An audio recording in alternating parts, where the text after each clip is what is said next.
Happy Vinayaka Chavithi అందరికీ పండగ అంటే కొత్త బట్టలు అవి ఇవి ఎన్నో గుర్తొస్తాయి కదా. సో నాకు మాత్రం చిన్నప్పుడు నేను తిన్న తన్నులు తిట్లు అన్నీ గుర్తొచ్చాయి. చిన్నప్పుడు మార్నింగ్ లెగ్గానే నేను మా తాతయ్య కలిసి బయటకైతే వెళ్ళి మార్కెట్కి ఇవన్నీ సామాన్లు తెచ్చుకునే వాళ్ళం.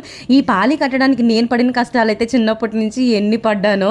సో ఇంకా నేనే డెకరేషన్ చేస్తున్నాను. అండ్ ఇంకొకటి ఏంటంటే విజయవాడ ఒకటే కాదు, చాలా ఊర్లు వరదొచ్చి మునిగిపోతున్నాయంట.